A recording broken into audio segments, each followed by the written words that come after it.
getting deeper. I have to, okay. What is my technical equipment? So I have to talk to this man. See you. This old man cannot hear up there. Acoustics is terrible. Okay.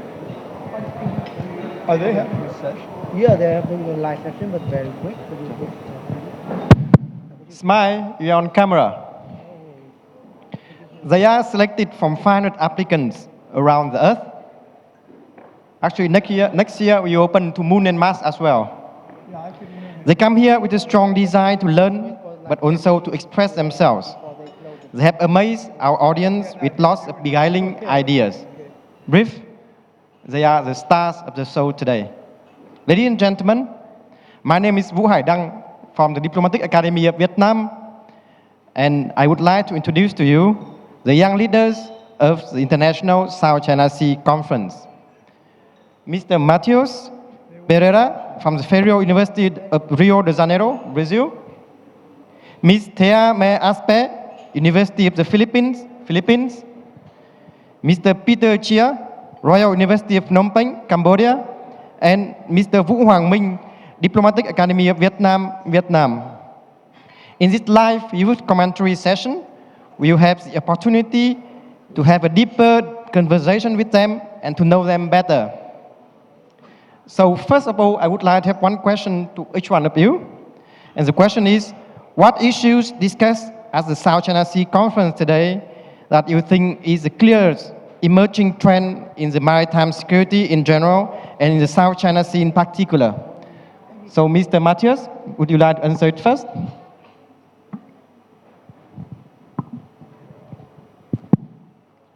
Okay, thank you. I think about today's presentation, today's conference, the hot topic, let's put that way, is more related to the ASEAN centrality, although, of course, there are a lot of other topics as important as ASEAN centrality for that. However, I think when we talk about ASEAN centrality, it is not only about the South China Sea or the struggle to reach a code of conduct, but also the position of ASEAN in all of that, of great powers, competition, and also trying to impose, not impose, but how can I say, diffuse this difficult situation. So I think that was the most hot topic of today that we could see in almost every single session. Thank you, Mr. Matheus. Next, Ms. Tia. So hi everyone, I am Temi Aspe from the Philippines. Likewise with Bruno, I also believe that it is the ASEAN centrality. As we all know, the top concern of the ASEAN is to maintain the regional peace and security, while also preserving and maintaining the strong and strategic ties with China as an imperative trading partner. I acknowledge that the ASEAN centrality and the ASEAN way has its own strength. However, just like any other else, it also has its own set of weaknesses. Just like what Prof. Renato mentioned a while ago, the cooperation among the founding members were relatively easy compared to now, where there are already 10 members in the ASEAN. He also affirmed that not because the ASEAN is now composed of 10 members doesn't really translate that the organization is much stronger. And I think this was evident in resolving the issue or dispute in the South China Sea. How so? Following the ASEAN centrality and the ASEAN way, there is an existence of different political systems among the ASEAN members, which obviously is the culprit for the internal contradiction on certain matters. And ASEAN, especially in dealing with the South China Sea dispute, relies heavily on consensus seeking, and they are not conflict-oriented in oriented. Well, when I'm up there in the With this, middle, the then disagreement the pictures are of out the going countries this such way as and that way. Vietnam and the Philippines The sound on doesn't South come China back to Sea me. has not been supported. Hence, the maritime issue among out the ASEAN door, countries right? and China That's is still not being resolved entirely, even after more or less 20 years. So yeah, that's my take. Thank you, Ms. Tia. Next, Mr. Peter. Thank you for the question. For me, the issue that is most emerging is the decline in terms of trust and confidence in international law and norms within the international system. I would say that it's not at a dramatically alarming rate, but still it is something that we need to pay attention towards because international law and norms establish a rules-based order that governs our behavior and the expectations of states and how they behave within the region. And the erosion of said trust and confidence in international law and norms set a precedent for further violations. And I understand why states have pivoted towards increased military and security cooperations and initiatives as an expected response to that decline in the effectiveness and the trust and confidence in those initiatives as well. Thank you, Mr. Ming from Vietnam. Right. For me, I also like the first session on multipolarity, Cold War, or hot session. So the reason why I love this session and this topic so much is that there are ideas, comments, and feedbacks from both sides, from the China's side and from the U.S. side. And there's also a talk by someone from ASEAN, Mrs. Dewa, and I think it's a proof of the battle of the minds, which is where the scientists have their mouth conversation in here for the battle, but it will help the solution for these battle of the minds in this room will be the solution to keep the world outside safer, and that is why I love this session. Thank you, Mr. Ming. Thank you, Yo, for your answers. Now that I know that what your area of interest is, I would have homework for you. When you come home, each one of you will write a major paper about the issues that you think will be the emerging trend, and I expect you to publish it in an ISI newspaper in 3 months. Can you do that for us? Thank you. So my second question for you is, which presentations today impressed you the most, or which points make you the most? Mr. Matthias? So actually, I may be writing a paper because I got contact with a idea that I have never been hearing about. That in this case is in the first section, the presentation of Professor Dewey related to multi-complexity. So I think this one really caught my attention, because in Brazil, we always talk about multipolarity, non-alignment, and every diplomatical move that it is not properly following a proper agenda of other country. So only the idea that countries need to deal with a situation much more complex than just multipolarity, called in this case multi-complexity. I think this was really fascinating, and yeah, of course, I'll be doing some homework when I get to the hotel. Thank you, Mr. Matthews. You make sure that Professor Dewey know about that she inspired you to write a paper, and we expect no less than Q1, okay? Next, Ms. Tia. I believe every presentation is insightful and impressive, but what struck me the most was when one of the speakers told us that ASEAN should find a new narrative. And I believe that a new narrative of ASEAN centrality would highlight the bloc's evolving role in addressing security threats, which could be important in ensuring peace, prosperity, and stability in the region. Thank you, Ms. Tia. Next, Mr. Peter. I also agree with what Bruno has said because to me, the most impressive presentation would be the one by Professor Anwar on multiplexity. And I guess I'll sort of briefly discuss it because it's a similar idea. I think multiplexity is a better description of how we make sense and how we view the international system in this contemporary age. And with such a better description comes a better way to view the international system and a better way to understand and outline and identify potential future research endeavors as well.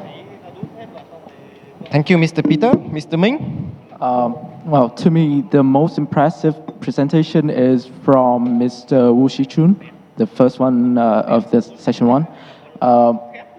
Because usually I get a lot of perspectives from the Vietnamese, from the US, but this is probably the first time ever I've listened to the perspective from a Chinese citizen. And his perspective is pretty new to me. He talks about lowering your expectations on the COC, which previously I usually think that the COC should be pushed to the highest implementation, but after his session, I understand why nothing is necessary to be pushed to the highest level, especially the COC. Thank you. Thank you, Mr. Ming.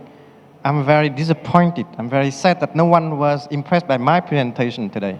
Well, I made no presentation today, so it's normal that they are not impressed. Thank you. Now, I would like to have a question to Mr. Matthews. What do you think about the future role of BRICS in maintaining peace and stability in the world? And do you think that BRICS is ready to undertake this role?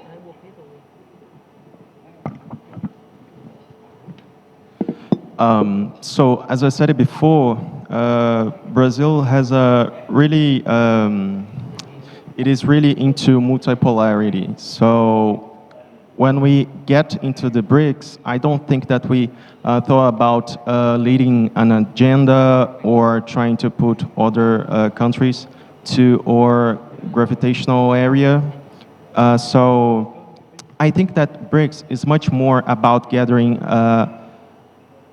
small and middle countries that are engaging in trying to change the international system. But what is change after all? It is just to engage, to impose our beliefs and our intentions to the rest of the globe. No, in this case, it's just to do a quick update. Let's put it that way. So we have the UN General Assembly and also the Security Council that it is indeed Brazilian interest that we try to use BRICS as a tool to engage with other countries under development to try to put our voices more loud to the rest of the international community. So in this case, to have reformed the Security Council and as well as General Assembly that could be more transparent in every decision as well as the creation of new policies and agendas to the globe. Also, it is BRICS, it is a way to try to make countries be more free into their own intentions and their own agendas when we talk about development. So the new Bank of Development promoted by BRICS is an example of that. So I don't think BRICS have the intention to lead the way, but to try to be a tool for this reason. And I think that actually BRICS can be a really good partner to ASEAN countries. And I have this impression when we come to the General Assembly of this year, Philippines remarked the importance of reforming the General Assembly, as well as have a review of the concepts that guide the Security Council. Thank you, Mr. Matheus. I would like to have a follow-up question, please. So you think that BRICS would be a very good partner with ASEAN? Actually, recently, some Southeast Asian countries have applied to join BRICS. Do you think that Southeast Asian countries should apply to BRICS in this case? Yeah, for sure. Actually, I think this could enhance trust among BRICS and ASEAN. For example, if I'm not mistaken, it was Indonesia, the country that applied for BRICS. So I think that, yeah, we could join together and do, how can I say, try to change the world, you know. Thank you. Let's change the world together then. Ms. Tia, the Philippines have been very active in promoting multilateralism in maritime cooperation recently. How do you think that these different mechanisms interact with ASEAN-led mechanisms? First and foremost, I think the Philippines recognizes multilateralism of ASEAN. However, at the same time, the Philippines also perceive that the unilateralism is a way to achieve the goals and addresses the concerns that may not be addressed by the multilateral approach by ASEAN. And apparently, multilateralism rather, is an issue-based, hence it allows flexibility and a rapid decision-making process compared to ASEAN consensus-driven approach, which can be slow and frustrating. Also, I think I remember from the words of a Filipino political scientist, Darian, that the unilateralism is the best way forward because it attracts like-minded and influential countries in the region, and moreover, this approach makes a good sense because, again, it attracts countries who share the same concerns and problems. Also, I think from the presentation of one of the young delegates, it was mentioned that multilateralism could be used as a strategic goal in dealing with great powers such as US and China. And it must be perceived as a complement to ASEAN and not a replacement. Thank you. I understand that you refer to Professor Juan Pablo's presentation, in which he advocates for ASEAN to learn from the Pacific in terms of undertaking multilateralism. What do you think about his ideas? Do you think that's a good suggestion? Do you think that ASEAN should learn from the Pacific countries, especially the Pacific Alliance, in terms of multilateralism from Pacific countries? I think the multilateralism is a good approach that must be adopted because I think if ASEAN wishes to maintain the centrality and leadership in the region, it must also recognize the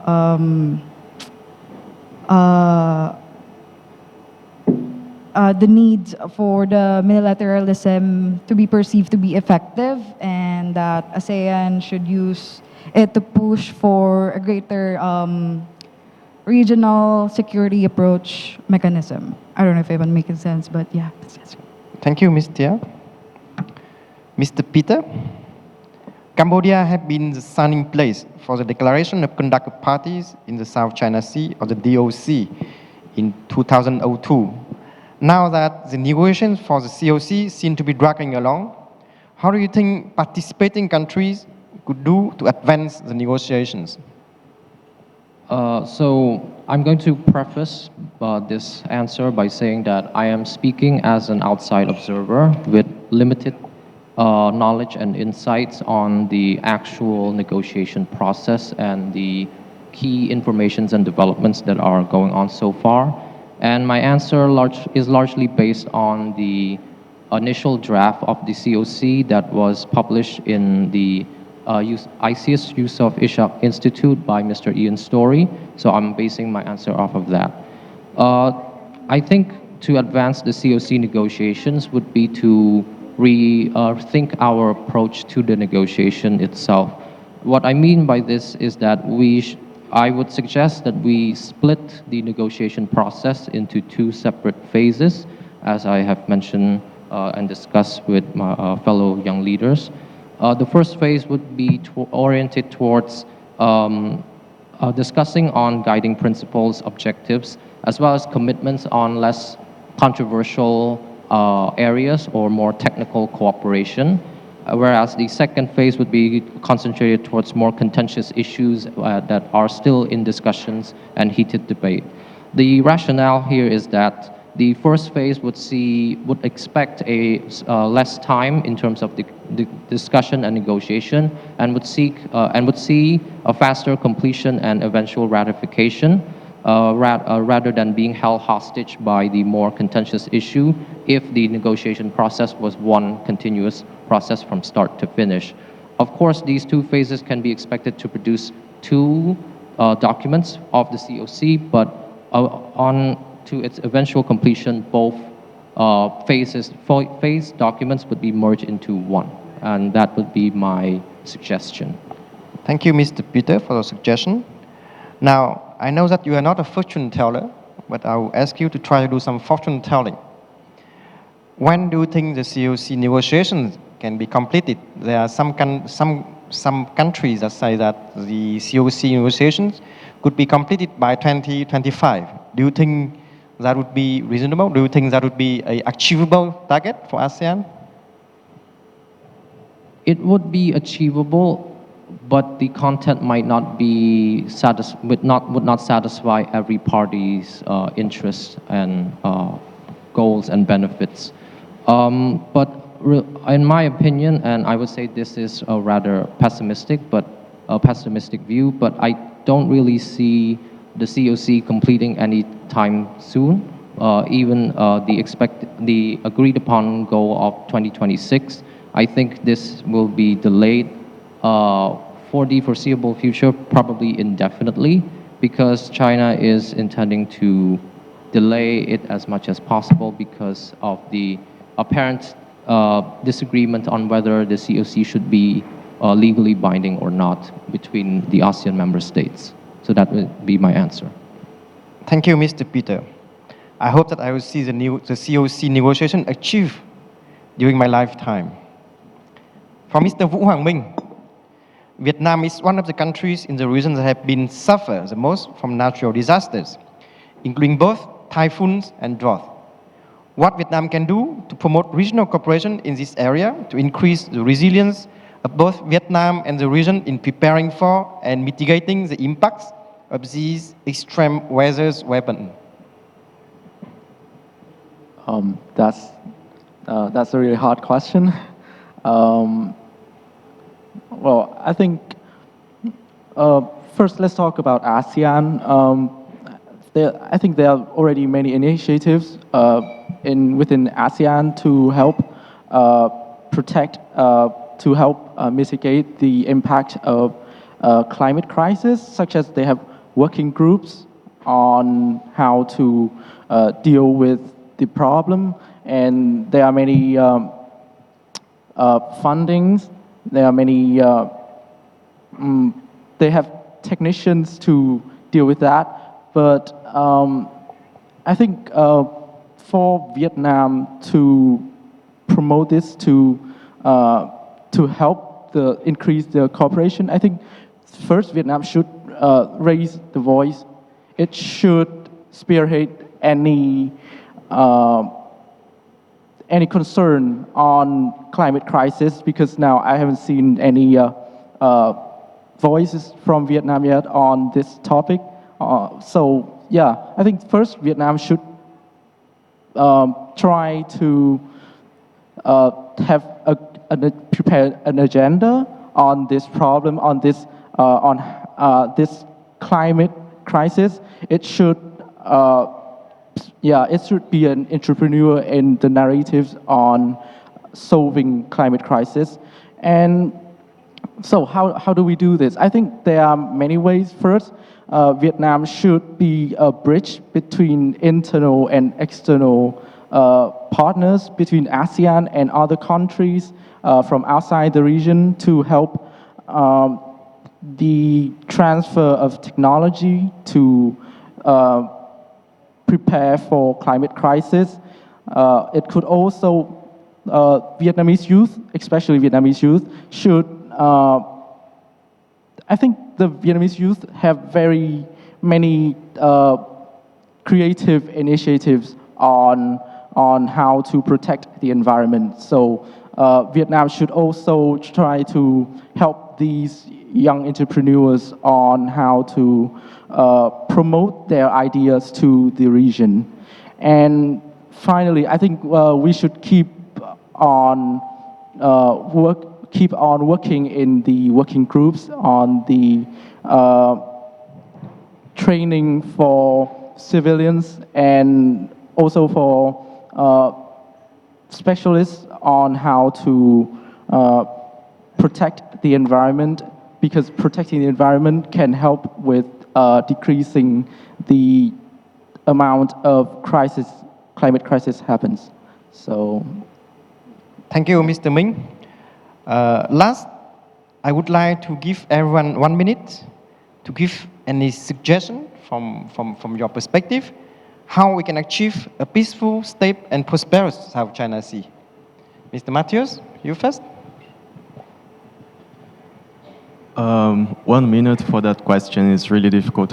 However, I think that we'll always stick with the international law, use the international law not only as a tool for the negotiation, but also as a way to defend itself against other major powers will, let's put that way. Of course, that maybe there will be different interpretations regarding certain provisions. However, it is much better making sure that the international law is endorsed than take unilateral decisions and unilateral actions. So otherwise, countries start to really negotiate and really believe in international law, or then they will be just exercising the anarchical international environment that we learn at the university. And we all know that this is not the best option at all. It is always about collaboration, cooperation, and trying to reach a peaceful future for the future generations. Thank you. Ms. Tia? For me, I believe the issue of the South China Sea is very complex, but one way to promote peace, prosperity, and stability on the region is first to apply the principle of shelving dispute. So this requires a multifaceted approach, but the main point here is that they should focus on joint development to foster cooperation. And at the same time, as much as possible, we should minimize the external factors.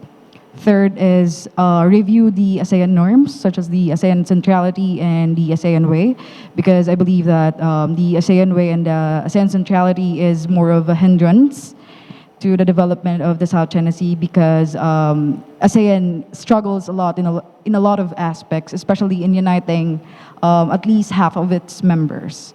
And also establish a goodwill where they should foster a sincere and substantial dialogue. The dialogue is already there, but how substantial the dialogue will be is another issue. So I think that's one of the things that the country should focus on. Thank you, Ms. Tia. Mr. Peter? I would suggest a more people-oriented, specifically youth-oriented approach to promote peace, stability within the South China Sea, specifically increasing interaction and understanding between ASEAN and Chinese youth. We have them currently, but I think the more the merrier. And the rationale is that we're trying to promote understanding between the two sides to allow them to see each other above the national sentiments and historical animosity, to see youths as opportunities for cooperation, and to counteract conflicting narratives and disinformation.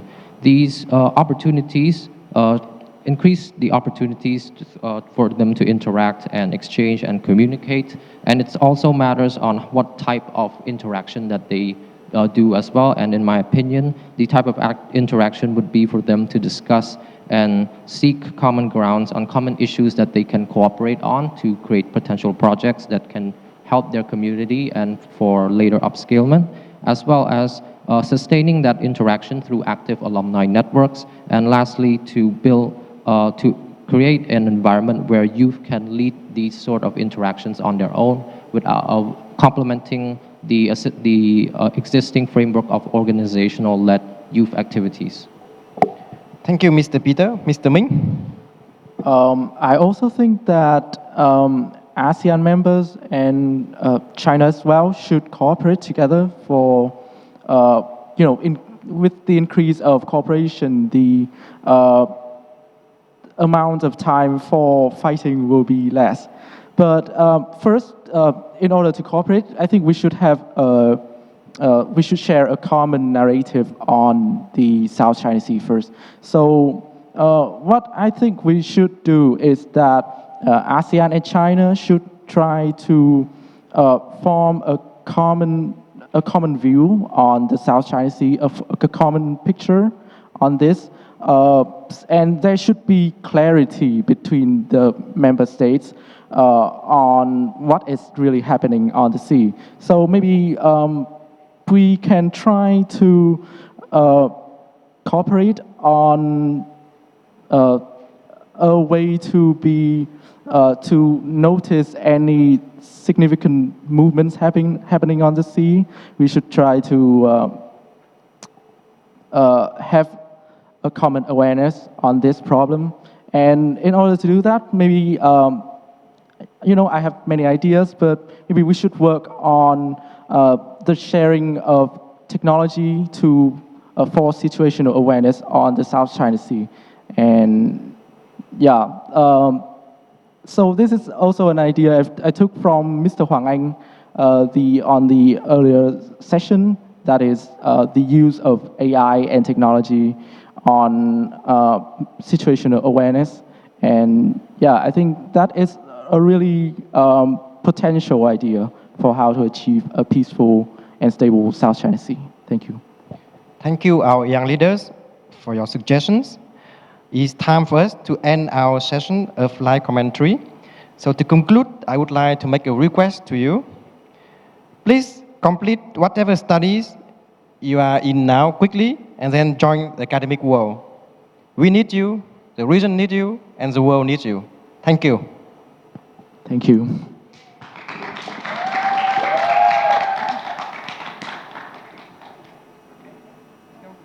Thank you very much.